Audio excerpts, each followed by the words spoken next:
నమస్తే నేను Nalini welcome to story board. వర్కీస్ బర్షి పని నమ్మడమే కాదు చేసి చూపిస్తున్నారు ప్రధాని మోడీ. ప్రధానిగా ఒక్కరోజు కూడా సెలవు తీసుకోకుండా పని చేసిన మోడీ 24 గంటలు పని అంటూ యాక్టివ్ గా కనిపిస్తారు. బీజేపీని విజయపథంలో నడిపిస్తున్న మోడీ బ్రాండ్ లో ఈ యాక్టివ్ పీఎం ట్యాగ్ కూడా కీలకమనడంలో అతిశయోక్తి లేదు. అసలు మోడీ వర్క్ సీక్రెట్ ఏంటి? నిరంతరం ఎలా ఉత్సాహంగా ఉంటారు? పనిమంతులైన ప్రధానిగా ఎలా పేరొచ్చింది?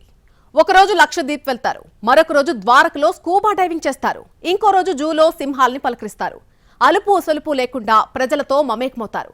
అదే ఊపులో సుఖోయ్ యుద్ధ విమానాన్ని నడిపేస్తారు. కాలంతో పోటీ పడి పనిచేస్తారు. 24 గంటలు యాక్టివ్ గా కనిపించడమే మోడీ సక్సెస్ సీక్రెట్ అనే వాదన గట్టిగా వినిపిస్తోంది. దేశంలో ప్రధానికి మించిన ఉన్నత పదవి లేదు. అదే సమయంలో ప్రధాని మోడీని మించి కష్టపడి పనిచేసే నేత కూడా లేరని ప్రచారం బాగా జరుగుతోంది. దీనికి ప్రధాన కారణం మోడీ పనితీరే. ఒకే రోజు 4-5 రాష్ట్రాల్లో పర్యటించిన 24 గంటల్లోనే 3-4 దేశాలు కవర్ చేసినా అది మోడీకి చాలా సాధారణమైన విషయం. దేశం ఇంత యాక్టివ్గా పనిచేసే ప్రధానిని చూసి చాలా కాలమైందంటే అతిశయోక్తి కాదు. మోడీ ఏ పని చేసినా కూడా అదేదో భారం మోస్తున్నట్టు ఫీల్ అవరు. చాలా ఇష్టంగా, ఉత్సాహంగా చూసిన వారికి స్ఫూర్తి కలిగేలా చేస్తారు. అదే ఆయన విజయ రహస్యం. ఈ పనితీరే మోడీని మిగతా నేతలకు ప్రత్యేకంగా నిలబెడుతోంది. జనంలోనూ ఆయనకు ప్రత్యేక ఫాలోయింగ్ తెచ్చిపెడుతోంది. మోడీలా పనిచేసే నేత ఎవరున్నారని సామాన్యులు కూడా ప్రశ్నించే లెవెల్లో ప్రధాని పనిమంతుడిగా పేరు తెచ్చుకున్నారు. డెల్టా శ్రీహరి పంచతులసి ఇమ్యూనిటీ పెంచి జీర్ణకోశ శ్వాసకోశ వ్యవస్థలను ఆరోగ్యంగా ఉంచడానికి సహాయపడుతుంది. ఆయన చేసే పని, ఆయన వివరించే విషయాలు, ఆయన అక్కడ టచ్ చేసిన సమస్యలన్నీ విశేషంగా అపోజిషన్ కూడా అది ఎదుర్కోలేకపోతున్నారు. ఎందుకంటే పనే కాదు, ఆ పని వెనకాల చాలా ఆలోచన కూడా ఉన్నది. పని ఇంటెలిజెంట్గా చేయాలి. పని అంటే ఇది. పని ప్రతి నిమిషం మనం వాడుకోవాలి. నాయకులు అవ్వాక అలాగే ప్రజలు మనం మర్యాద చేయటం మొదలు పెడతారు. అది మాత్రం తప్పకుండా రాజకీయ నాయకులకి నరేంద్ర మోడీ ఒక ఉదాహరణ మాత్రం ఇచ్చాడు. కష్టపడి పనిచేస్తే జీవితంలో పైకొస్తారని చెప్తారు. కష్టపడి పనిచేస్తే దేశ ప్రజల్లోనూ స్ఫూర్తి నింపొచ్చని మోడీ నిరూపిస్తున్నారు. మోడీ మిగతా నేతల్లాగా కేవలం నినాదాలిచ్చి ఊరుకోరు. వాటిని ఆచరణలోకి తేవడానికి నిరంతరం శ్రమిస్తారు. ఫోటోలకు ఫోజులివ్వడానికే కాదు, నిజమైన చిత్తశుద్ధితో కష్టపడతారు. ఈ తత్వమే మోడీ ప్రజాధనను చెక్కు చెదరకుండా కాపాడుతోంది. మోడీ బ్రాండ్కు, ఇమేజ్కు చాలా కారణాలుండొచ్చు. కానీ రాజకీయ విధానాలు, సిద్ధాంతాలకు, పార్టీలు, కులమతాలు, ప్రాంతాలకు అతీతంగా యూనివర్సల్ లీడర్గా మోడీ ఎదగడానికి ప్రధాన కారణం ఆయన పనితీరుతో అందరూ కనెక్ట్ కావడమే అని ప్రత్యేకంగా చెప్పాల్సిన పని లేదు. మోడీ ప్రధాని అయిన తర్వాత తీసుకున్న తొలి పెద్ద కార్యక్రమం స్వచ్ఛ భారత్. ఆయన ప్రముఖ పర్యాటక ప్రదేశాలకు వెళ్లినా, అధికారిక కార్యక్రమాల్లో పాల్గొన్నా వీలైనప్పుడల్లా స్వచ్ఛ భారత్ స్ఫూర్తి రగిలించేలా పనిచేస్తారు. ఏ మాత్రం మొహమాట పడకుండా కష్టపడతారు. అదే సమయంలో మేక్ ఇన్ ఇండియా నినాదాన్ని నిజం చేయడానికి కేవలం విధానాల రూపకల్పనకే పరిమితం కావడం మోడీ శైలి కాదు. ఆయన యాక్టివ్ పీఎం. నేరుగా ప్రజల్లోకి వెళ్తారు. ఆయా ప్రాంతాలకే ప్రత్యేకమైన వస్తువుల్ని స్వయంగా మార్కెటింగ్ చేస్తారు. సోషల్ మీడియాలోనూ వాటి గురించి మాట్లాడతారు. చివరికి మన్ కీ బాత్లోనూ లోకల్ హీరోస్ గురించి మాట్లాడతారు. ఇలా చేసే ప్రతి పని దేశం కోసమే అనే స్ఫూర్తి కలిగేలా చేయడం, ప్రధాని చెప్పే మాటలు ఆచరించాలని జనం కూడా అనుకునేలా చేయడమే మోడీని నిజమైన నాయకుడిగా నిలబెడుతున్నాయి. మోడీ అత్యంత సాధారణ జీవనం గడిపారు. బాల్యంలో ఆకలితో పస్తులు పడుకున్న రోజులు ఉన్నాయి. రైల్వే స్టేషన్లో టీ అమ్మిన చాయ్వాలా ఇప్పుడు దేశ ప్రధానిగా అత్యున్నత స్థానంలో ఉన్నారు. ఇలా జీవితంలో కింద నుంచి పైకొచ్చిన మోడీ ఎక్కే మెట్లే కాదు, దిగే లోతులు కూడా బాగా తెలిసిన నేత. ప్రధాని కాకముందు ఎలా కష్టజీవిగా ఉన్నారో ప్రధానిగా కూడా అదే ఒరవడి కొనసాగిస్తూ మరింత కష్టపడటానికి ప్రయత్నిస్తున్నారు. గట్టి సంకల్పం తీసుకుని కష్టపడి పనిచేస్తే ఫలితం అదే వస్తుందని కేవలం చెప్పడమే కాదు, చేసి చూపిస్తున్నారు మోడీ. బిజీ స్కెడ్యూల్లో పని కుదరదు అంటే అస్సలు ఒప్పుకోరు మోడీ. మనసుంటే మార్గముంటుందని చెప్తారు. పనుల్ని ఎలా సమన్వయం చేసుకోవాలో ప్రాక్టికల్గా చెప్తారు. అవసరమైతే చేసి చూపిస్తారు కూడా. ఇతర నేతల్లాగా కేవలం జనానికి హితబోధ చేయడం మోడీ స్టైల్ కాదు. తాను స్వయంగా చేసి చూపించే విషయాల్నే మోడీ చెప్తారు. అందుకే ఆయన ప్రసంగాలకు మరింత పదునెక్కువ అంటారు విశ్లేషకులు. నోటి మాటకు, ఆచరించి చెప్పే మాటకు చాలా తేడా ఉంటుంది. ఈ విషయం మోడీ గ్రాఫ్ చూస్తే తెలుస్తుందనే వాదన ఉంది. అధికారిక కార్యక్రమాలైనా, అనధికారిక పనులైనా మోడీలో ఎక్కడా అలసట కనిపించదు. కొన్ని గంటలు పనిచేయగానే అలసిపోవడాన్ని ఆయన ఇష్టపడరు. ఎంత పనిచేసినా మరింత ఉత్సాహంతో కనిపిస్తారు. దేశంలో విస్తృతంగా పర్యటిస్తారు. ప్రపంచాన్ని అలాగే చుట్టేస్తారు. కేవలం ఎన్నికల సమయంలోనే మోడీ రాష్ట్రాల టూర్లు చేస్తారనే విమర్శలున్నాయి. కానీ అది నిజం కాదని ఆయన్ని డైలీ ఫాలో అయితే బాగా తెలుస్తుంది. వీలైనంత వరకు జనంలో ఉండటానికే మోడీ మొగ్గు చూపుతారు. 4 గోడల మధ్య చేయగలిగే పనుల్ని కూడా జనంతో మమేకమయ్యే కార్యక్రమాలుగా మార్చడం ఆయనకిష్టం.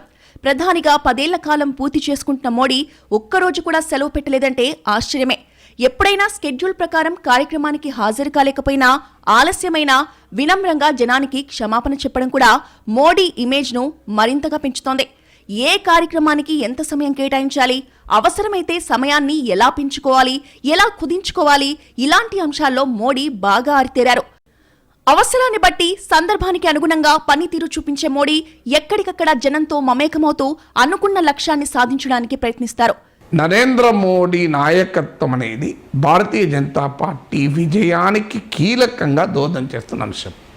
2019 ఎలక్షన్స్లో కూడా లోక్నీతి CSDS వాళ్ళ పోల్ స్టడీ ఏం చెప్పిందంటే, బీజేపీకి ఓటు వేసిన ప్రతి 3 ఒక్కరు మోడీని చూసి, మోడీ నాయకత్వాన్ని చూసి ఓటు వేశామని చెప్పారు. ప్రధాని పదవిలో ఉన్నవారు దేశం తిరగడం మామూలే. కానీ వెళ్లిన ప్రతి ప్రదేశం మూలాల్లోకి వెళ్లి చరిత్రను, సంస్కృతిని దేశానికి తెలియజెప్పే ప్రయత్నం చేయడమే మోడీ ప్రత్యేకత. మోడీ ఎక్కడికైనా వెళ్లి రాగానే ప్రధాని వెళ్లారంటే ఏదో విషయం ఉండే ఉంటుందనే ఉద్దేశంతో ఆ ప్రదేశం గురించి సోషల్ మీడియాలో వెతికే వారి సంఖ్య ఎంత ఉంటుందో కూడా చెప్పడం కష్టం. ఈ స్థాయిలో జనాన్ని ప్రభావితం చేయడం చిన్న విషయం కాదు. మోడీ ఒక్క ట్వీట్ చేసినా అది విపరీతంగా వైరల్ అవుతోంది. ఎందుకంటే ఆ ట్వీట్లో కేవలం పదవిన్యాసమే కాకుండా ఏదో ఒక భావోద్వేగం ఉండేలా జాగ్రత్తలు తీసుకుంటారు మోడీ. అలా కూడా జనానికి కనెక్ట్ కావడానికే ప్రయత్నిస్తారు. మోడీ దేశంలో కొన్ని 100 పర్యటనలు చేసుంటారు. కానీ మచ్చుకు కొన్ని చూస్తే మోడీ వర్కింగ్ స్టైల్ ఎలా ఉంటుందనే విషయం చాలా తేలిగ్గా అర్థమవుతుంది. లక్షద్వీప్ కేంద్రపాలిత ప్రాంతం. సాధారణంగా ప్రధాని స్థాయి వ్యక్తులు అక్కడికి వెళ్లడం అరుదు. కానీ ప్రధానిగా లక్షద్వీప్లో పర్యటించిన మోడీ అక్కడ బీచ్లో కుర్చీ వేసుకుని కూర్చున్న ఫోటోతోనే ఆ దీవులకు పర్యాటకుల్ని పెంచగలిగారు. గుజరాత్లో స్కూబా డైవింగ్ చేసిన మోడీ ఏకకాలంలో సాంస్కృతిక వారసత్వాన్ని, సాహసాన్ని సమన్వయం చేయగలిగారు. ఆధ్యాత్మిక భావాన్ని పెంపొందించగలిగారు. సుకోయ్ యుద్ధ విమానాన్ని నడిపినా దాన్ని అంతటితో వదిలేయడం మోడీ శైలి కాదు. తనకు ఎదురైన అనుభవాల్ని ప్రజలతో పంచుకుంటారు. యుద్ధ విమానం నడిపితే ఎలా ఉంటుందో అందరూ ఫీల్ అయ్యేలా చేస్తారు. చివరికి జూలో సింహాల్ని పలకరించడానికి కూడా మోడీ ఎక్కడా ఒళ్ళు దాచుకునే ప్రయత్నం చేయరు. ఒక సాధారణ సందర్శకుడి మాదిరిగానే అనుభూతి చెందుతారు. దీంతో మోడీ పెట్టే ఫోటోలు, చేసే ట్వీట్లకు జనం నుంచి మంచి స్పందన వస్తోంది. మోడీ ఏం చెప్పినా, ఏం చేసినా ఏదో విషయం ఉంటుందని నమ్మే జనం ఎక్కువగా ఉన్నారంటే అతిశయోక్తి కాదు. ఎవరేమనుకున్నా తన పనితీరు మార్చుకోరు మోడీ. పొగిడినా, తిట్టినా దేనికి స్పందించరు. తానేం చేస్తున్నానో తనకు తెలుసనే క్లారిటీతోనే ఉంటారు. ఎప్పటికప్పుడు ప్రజల నుంచి మాత్రం ఏదో రూపంలో ఫీడ్బ్యాక్ తీసుకుంటారు. ఇలా ప్రజాభిప్రాయాలకు అనుగుణంగా తనను తాను మలుచుకుంటారు. అప్పుడు అవసరమైతే పనితీరు మార్పు గురించి ఆలోచిస్తారు. మోడీని చూసిన ఎవరికైనా కష్టపడే నేత ఎలా ఉంటారో ఇట్టే తెలిసిపోతుంది.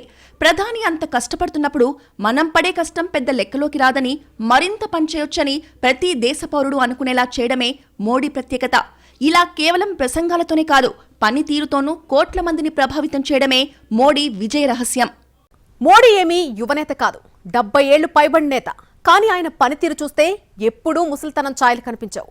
నిండు యవ్వనంలో ఉన్న యువకులతో పోటీ పడి పనిచేయడం మోడీ శైలి. వయసు శరీరానికే కానీ మనసుకు కాదని నిరూపిస్తారాయన. మానసిక ఉత్సాహమే శరీరానికి కూడా కొత్త శక్తి ఇస్తుంది అనేది ప్రధాని నమ్మే సూత్రం. దేశంలో రాజకీయ నేత సగటు వయసు 60 సంవత్సరాలని ఒక అంచనా. అలా లెక్కేసుకుంటే మోడీ వయసు సగటు రాజకీయ నేత కంటే 10 ఏళ్లు ఎక్కువే. అయినా మోడీకి వయసనేది ఒక సంఖ్య మాత్రమే.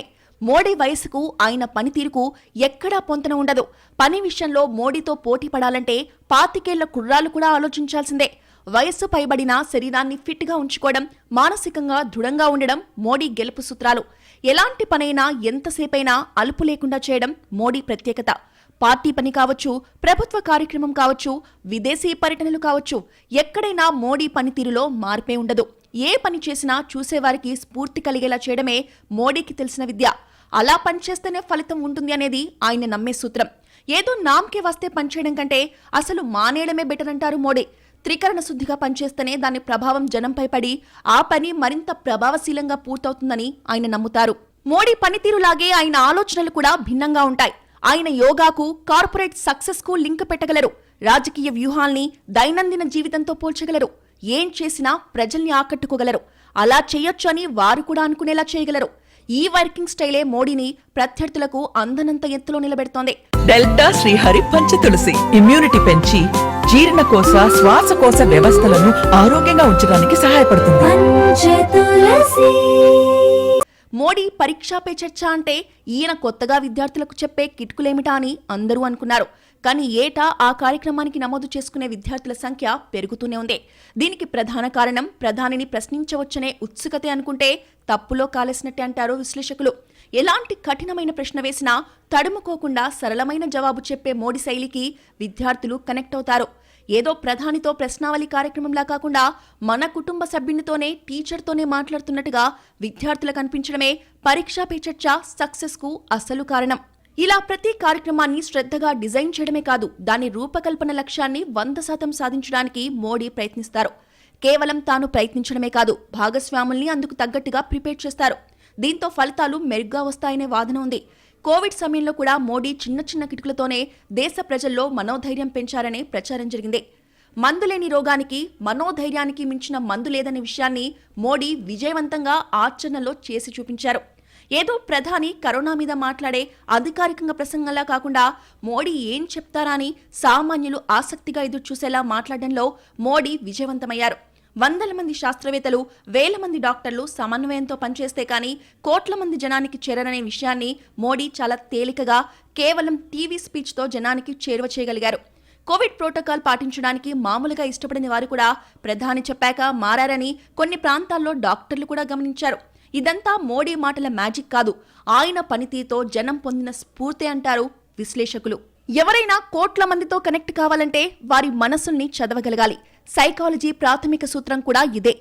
ప్రపంచంలోనే అత్యంత జనాభా ఉన్న భారత్లో కోట్ల మంది ప్రజలకు ఒక సందేశం చేరవేయడం, వారందరితో ఒక పని చేయించడం ఆషామాషి విషయం కాదు. కానీ మోడీ ఈ టఫ్ టాస్క్ ని చాలా తేలికగా చేయగలుగుతున్నారు. దీనికి ప్రధాన కారణం ఆయన కమ్యూనికేషన్ స్కిల్స్ మాత్రమే కాదు, పనితీరుతో జనాన్ని ప్రభావితం చేసే ప్రత్యేక శైలి కూడా కీలకమే. ఒక పని గురించి ఎవరో మాట్లాడేదానికి ఆ పనిని చిత్తశుద్ధితో చేసే వ్యక్తి చెప్పే మాటలకు చాలా తేడా ఉంటుంది. క్రికెట్ గురించి సచిన్ చెప్తే, సినిమాల గురించి అమితాబ్ చెప్తే జనంలో వచ్చే అటెన్షన్ నెక్స్ట్ లెవెల్లో ఉంటుంది. అదే విధంగా మోడీ కూడా ఏ పని గురించి చెప్పినా ఆ స్థాయి ప్రభావం ఉండేలా తనను తాను మలుచుకుంటున్నారు. ఇందుకోసం ఎంత కష్టపడాల్సి వచ్చినా వెనకాడడం లేదు. ఒళ్ళు నొప్పులొచ్చే పనిచేసినా ఎక్కడా బయట పెట్టకుండా పని చేస్తూ పోతే ఉత్సాహం అదే వస్తుందనే విషయాన్ని మంత్రంలాగా జనానికి చేరేలా చెప్తున్నారు. ఈ ప్రత్యేక శైలే మోడీకి సపరేట్ ఫ్యాన్ ఫాలోయింగ్ ను తెచ్చిపెడుతోంది. మోడీకి జనం కనెక్ట్ అవుతున్నారని చెప్పడానికి చాలా ఉదాహరణలున్నాయి. హఠాత్తుగా పెద్ద నోట్లు రద్దు చేసినా, అప్పటిదాకా ఉన్న పన్నులన్నీ రద్దు చేసి జీఎస్టీ తెచ్చినా ప్రజలందరూ మోడీ నిర్ణయాలు స్వాగతించారు. పెద్ద నోట్ల రద్దు కారణంగా చేతిలో డబ్బుల్లేక సొంత డబ్బులు విత్డ్రా చేసుకోవడానికి కూడా ప్రజలు గంటల కొద్దీ క్యూలో నిలబడ్డారు. 100 మందికి పైగా ఇలా క్యూ లైన్లలో ప్రాణాలు విడిచారనే విమర్శలొచ్చినా మెజారిటీ ప్రజలు నోట్ల రద్దుతో నల్లధనం రద్దవుతుందని బలంగా నమ్మారు. మోడీ ఏం చేసినా ప్రజల మంచికే చేస్తారని విశ్వసించారు. జీఎస్టీ కారణంగా రాష్ట్రాల ఆదాయం తగ్గిపోతుందని రాష్ట్ర ప్రభుత్వాలు గగ్గోలు పెట్టినా చాలా మంది ప్రజలు మాత్రం పన్నుల భారం తప్పుతుందని సంతోషించారు. మోడీ వచ్చాక ప్రాంతీయవాదం బలంగా ఉన్న రాష్ట్రాల్లో కూడా జాతీయవాదం పెరగడం మొదలైంది. అంతకుముందు కేంద్రం ఏం చేసినా రాష్ట్ర కోణంలో ఆలోచించిన ప్రజలు కూడా మోడీ ప్రధాని అయ్యాక మాత్రం మొదట జాతీయ కోణంలో ఆలోచించడం అలవాటు చేసుకున్నారు. ఇది ఖచ్చితంగా మోడీ సాధించిన ఘనతే అని చెప్పక తప్పదు. ఇదంతా మాటల గారడితో కుదిరేది కాదు. కష్టపడే తత్వం, వంక పెట్టడానికి వీల్లేని పనితీరుతో మోడీ సాధించుకున్న విశ్వసనీయత అనాలేమో. అమెరికా నుంచి గల్ఫ్ దాకా, ఇంగ్లాండ్ నుంచి వెస్టిండీస్ దాకా మోడీ ఎక్కడికెళ్లినా అక్కడ భారత సంతతి ప్రజల నుంచి ఆయనకు ఘన స్వాగతం లభించింది. ఎన్ఆర్ఐలనే ఒక ప్రధాన సమూహాన్ని విస్మరించడం కుదరదని, వారు కూడా దేశ పాలనలో భాగస్వాములవ్వాలనే కోణంలో మోడీ పనితీరు ఎన్ఆర్ఐల్లోనూ కొత్త ఉత్సాహాన్ని తెచ్చింది. ప్రధానిగా దేశ ప్రజల్లో ఎంత స్ఫూర్తి నింపారో విదేశాలకు వెళ్లినప్పుడు ఎన్ఆర్ఐల్లోనూ అంతే స్ఫూర్తి నింపడం మోడీ ప్రత్యేకత. మోడీకి ప్రజల్లో ఉన్న ఆదరణ చూసి విదేశీ నేతలు కూడా మోడీని గౌరవించడం మొదలుపెట్టారు. మోడీ గుజరాత్ సీఎంగా ఉన్నప్పుడు వీసా కూడా ఇవ్వని అమెరికా ప్రధాని అయ్యాక మోడీని గ్లోబల్ లీడర్ గా గుర్తించాల్సి వచ్చింది.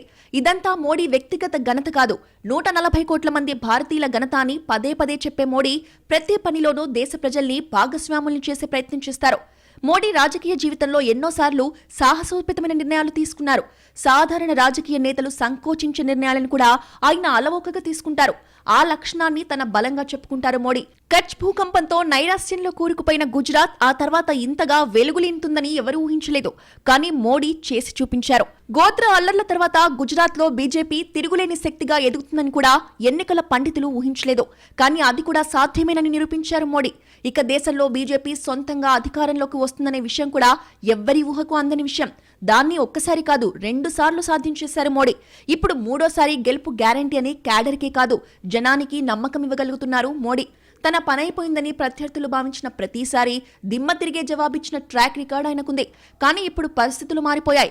ఇదంతా బలమైన వ్యక్తిత్వం, కష్టపడే తత్వంతోనే మోడీ సాధించారనే అభిప్రాయాలున్నాయి. ఒక మామూలు కార్యక్రమాన్ని పెద్ద ఈవెంట్లా ఎలా చేయాలో మోడీకి బాగా తెలుసు. మామూలుగా చెప్పే మాటల్నే నినాదాలుగా ఎలా మలచాలి అనేది ఆయనకు మాత్రమే తెలిసిన విద్య. నాయకుడు ఉత్సాహంగా ఉంటే అందరూ ఉత్సాహంగా పనిచేస్తారు అనే మోడీ విషయంలో 100కి 100 పాళ్లు నిజంగా మిగులుతోంది. సందర్భం ఏదైనా నిరాశ దరిచేరకుండా ఎప్పుడూ సానుకూల దృక్పథంతో కనిపిస్తారు మోడీ. మోడీ వచ్చాక బీజేపీ కేవలం హిందువుల పార్టీ అనే భావనలోనూ పూర్తిగా కాకపోయినా కాస్తైనా మార్పు వచ్చిందంటే నమ్మాల్సిందే. బీజేపీని వ్యతిరేకించే వర్గాల్లోనూ మోడీ ఓటర్లు పుట్టుకొచ్చారంటే అతిశయోక్తి కాదు. మోడీని రాజకీయ నేతగా కాకుండా వ్యక్తిగతంగా ఆయన్ను ఇష్టపడే ఓటర్లు గణనీయంగా ఉండడం ఆయన్ని తిరుగులేని శక్తిగా నిలబెడుతోంది. సాధారణంగా జరిగే కార్యక్రమాల్ని కూడా భారీ ప్రచార ఈవెంట్లుగా మార్చే సత్తా మోడీకి ఉంది. అసలు రాజకీయాలకు సంబంధం లేని మార్కెటింగ్ సూత్రాల్ని కూడా మోడీ ప్రభావశీలంగా ఉపయోగిస్తున్నారు. గ్రామీణ ప్రాంతాల కోసం తక్కువ రేటుండే శాచెట్స్ ను మార్కెట్ చేసే కంపెనీలు నగరాలకొచ్చేసరికి అవే ఉత్పత్తుల్ని బాటిళ్లలో మార్కెట్ చేస్తాయి. మోడీ కూడా సమయం, సందర్భం, అవసరాన్ని బట్టి ప్రసంగ శైలిని మారుస్తారు. అంతటితో ఆగితే ఆయన మోడీ ఎందుకోతారు? చెప్పే ఉదాహరణలు, పోల్చే పోలికలు అన్నీ మారిపోతాయి. సభల్లో ఉండే జనం దైనందిన జీవితానికి దగ్గరగా ఉండేలా ప్రసంగాలు చేయడమే మోడీ విజయ రహస్యం. ఇక గ్రామీణ, పట్టణ ప్రాంతాలు, కులమతాలకు అతీతంగా అందరికీ కనెక్ట్ అయ్యే కామన్ సూత్రం కష్టపడే తత్వం. ఈ ఒక్క లక్షణమే మోడీని మిగతా నేతలందరికంటే ప్రత్యేకంగా నిలబెడుతోంది. దేశంలో 70% మంది జనం మోడీతో నేరుగా కనెక్ట్ అవుతున్నారు. భిన్నాభిప్రాయాలున్నా, భిన్నమైన రాజకీయ పార్టీల సానుభూతి పరులుగా ఉన్నా ఏ సందర్భంలో అయినా మోడీతో కనెక్ట్ అవుతున్నారు. మార్కెటింగ్లో కీలకంగా భావించే పబ్లిక్ రిలేషన్ అనే పాయింట్ను మోడీ ప్రభావశీలంగా ఉపయోగిస్తున్నారు. సక్సెస్ కూడా అవుతున్నారు. మెజార్టీ ప్రజలతో మోడీ నేరుగా సంబంధం పెట్టుకున్నారు. మోడీ మన మనిషి అని చాలా మంది అనుకునేలా చేసుకుంటున్నారు. జనంతో మోడీకున్న ఈ కనెక్షన్, సిద్ధాంతాలు, భావజాలాలు పార్టీలకు అతీతంగా పనిచేస్తోందని ఎన్నికల ఫలితాలు చెప్తున్నాయి. ఈ బలమైన బంధమే మోడీని విజేతగా నిలబెడుతోంది. దేన్నైనా కేవలం ప్రచారంతో చర్చనీయాంశం చేసే సత్తా మోడీ బ్రాండ్కుంది. మోడీ వ్యక్తిత్వాన్ని జాగ్రత్తగా పరిశీలిస్తే ఎక్కడా నీరసపడే సందర్భం కనిపించదు. క్షమాపణలు చెప్పడం, వెనక్కి తగ్గడం, నిర్ణయం తీసుకున్నాక పునరాలోచించడానికి కూడా మోడీ ఇష్టపడరు. ఇవేవీ ఆయన పొలిటికల్ డిక్షనరీలో లేవు. రైతు చట్టాల విషయంలో కూడా చాలా అయిష్టంగా వెనక్కి తీసుకున్నారు. అది తప్పనిసరి పరిస్థితుల్లో మాత్రమే. పైగా పూర్తిగా వెనక్కి తగ్గలేదు, మార్చి తెస్తామని ప్రకటించారు. గతంలో ప్రధానులు వారి కుటుంబ నేపథ్యాలతో బ్రాండ్ సృష్టించుకుంటే మోడీ మాత్రం బాల్యంలో పడ్డ కష్టాలతో సరికొత్త బ్రాండ్ సృష్టించుకున్నారు. ఈ బ్రాండే ఆయన నుంచి మెజార్టీ ప్రజలు స్ఫూర్తి పొందేలా, ఎక్కువ మంది అభిమానించేలా చేస్తోందనే వాదన ఉంది. మరీ ముఖ్యంగా మోడీ జీవితమే కష్టానికి ప్రతిరూపమనే ఫీల్ కలిగిస్తోందనేది విశ్లేషకుల మాట. స్థాయి పెరిగినా కష్టపడే విషయంలో రాజీ పడకపోవడం మోడీని జనానికి బాగా దగ్గర చేస్తోంది. ఎన్నిక ఏదైనా మోడీ దిగితే సీన్ మారిపోతుందని ప్రత్యర్థులు భయపడుతున్నారు. అంశం ఏదైనా మోడీ చెప్తే ఓటర్లపై దాని ప్రభావం వేరేలా ఉంటోంది. ఇదంతా మోడీ బ్రాండ్ మహిమే అంటున్నారు కాషాయ నేతలు. మార్కెటింగ్లో బ్రాండ్ అంబాసిడర్ల పాత్ర కీలకం. ఇప్పుడు రాజకీయాల్లో మోడీ బ్రాండ్ అంబాసిడర్గా అవతరించారు. దాదాపు 2 దశాబ్దాలుగా బ్రాండ్ మేనేజ్మెంట్ను విజయవంతంగా చేసుకుంటున్నారు. మోడీ ఏ బ్రాండ్ తెరపైకి తెచ్చినా దాన్ని జనం రిసీవ్ చేసుకుంటున్నారు. రిసీవ్ చేసుకునేలా మోడీ వ్యూహరచన చేస్తున్నారు. ఈ brand building technique Modi brand విలువను అంతకంతకు పెంచుతోంది. మోడీ బ్రాండ్లో పైకి కనిపించని కీలక విషయం హార్డ్ వర్కే అని ప్రత్యేకంగా చెప్పాల్సిన పని లేదు. వర్క్ ఈజ్ వర్షిప్ అని మోడీ ఆచరించి చూపిస్తున్న వైనం జనాన్ని విపరీతంగా ఆకర్షిస్తోంది. భగవద్గీతలో కృష్ణుడు చెప్పిన కర్మయోగం అంటే ఏంటో మోడీ చేసి చూపిస్తున్నారనేది బీజేపీ నేతలు చెప్పిన మాట. అత్యంత సాధారణ జీవితం నుంచి దేశంలోనే అత్యంత ఉన్నతమైన ప్రధాని పదవి చేపట్టిన ఘనత నరేంద్ర మోడీ సొంతం. ఈ స్ఫూర్తిదాయక ప్రయాణంలో అడుగడుగునా మోడీ పడిన కష్టం ప్రతిఫలిస్తోంది. ఈ లక్షణమే మోడీకి తిరుగులేని విలువని చేకూరుస్తుందనే వాదన కూడా ఉంది. ప్రధానిగా మోడీ ఎన్నో విషయాల్లో తన ప్రత్యేకతను చూపించారు. ప్రజాభిప్రాయానికి అనుగుణంగా నేతలు నడుచుకోక తప్పదు. కానీ చాలా కొద్ది మంది నేతలు మాత్రమే తమ మాట ప్రజలే వినేలా చేయగలరు. స్వతంత్ర భారత చరిత్రలో అలాంటి నేతలు అతి కొద్ది మందే ఉన్నారు. అలాంటి వారిలో మోడీ కూడా ఒకరిని చెప్పడంలో ఎలాంటి సందేహమూ లేదు. ఇదంతా మోడీ పనితీరు మహిమే అని ప్రత్యేకంగా చెప్పనక్కర్లేదు. మోడీ గురించి ఎన్ని విమర్శలు చేసినా ప్రజలు మాత్రం నమ్మలేదు. మోడీ నిజాయితీపరుడు, ఆయన ఏం చేసినా పేదల మంచి కోసమే చేస్తారని గట్టిగా విశ్వసించారు. మోడీ పనితీరు, ఆయన చెప్పే మాటల్లో, చేసే పనుల్లో పారదర్శకతే దీనికి కారణమనేది బీజేపీ నేతలు చెప్పే మాట. మోడీ ఘనమైన లక్ష్యాలు నిర్దేశిస్తారు. అందుకోసం ఎంతటి కష్టమైనా పడాలని నిజాయితీగా చెప్తారు. అవసరమైతే భావితరాల కోసం ప్రస్తుత తరం సుఖాలు వదులుకోవాలని కూడా నిర్మోహమాటంగా చెప్పగలిగే విశ్వసనీయత మోడీకి ఉంది. అలా చెప్పి కూడా ఎన్నికల్లో గెలవడం మోడీ అరుదైన వ్యక్తిత్వానికి, విలక్షణ పనితీరుకు నిదర్శనం. నాయకుడు ముందుండి నడిపిస్తే సమూహం ఆయన్ని అనుసరిస్తుంది. మోడీ విషయంలోనూ అదే జరుగుతోందనేది విశ్లేషకులు చెప్పే మాట. మోడీ చెప్పే ప్రతి మాట ఆయన ఆచరించేదే అని జనం బాగా నమ్ముతున్నారు. అలాంటి నమ్మకాన్ని తెచ్చుకోవడానికి మోడీ చాలా కష్టపడ్డారు. ఎట్టి పరిస్థితుల్లోనూ జనం తనపై ఉన్న నమ్మకం చెదరకుండా చూసుకున్నారు. పొరపాటున కూడా మోడీ సుఖాలకు ప్రాధాన్యత ఇస్తారు అనే భావన కలగకుండా జాగ్రత్త పడతారు. పదవులు సుఖాల కోసం కాదు, మరింత కష్టపడేలా బాధ్యతలు నిర్వర్తించడం కోసమని ఆయన పనితీరుతో జనానికి గట్టి సందేశాన్ని పంపారు మోడీ.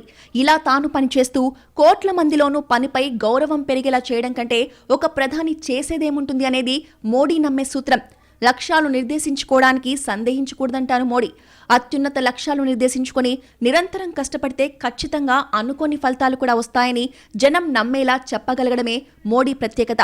ఇక్కడ మోడీ మ్యాజిక్ చేయడం లేదు, కేవలం తన పనితీరుతోనే జనాన్ని ఆకట్టుకుంటున్నారు. నిజాయితీగా కష్టపడే వ్యక్తికి ఎంతటి ఘనమైన లక్ష్యాన్నైనా సాధించే అర్హత వస్తుందని మోడీ దేశ ప్రజలకు నూరిపోస్తున్నారు. ఈ స్ఫూర్తి మంత్రంతోనే 2047 నాటికి వికసిత్ భారత్ లక్ష్యం సాధిద్దామని దేశ పౌరులకు పిలుపునిచ్చారు మోడీ.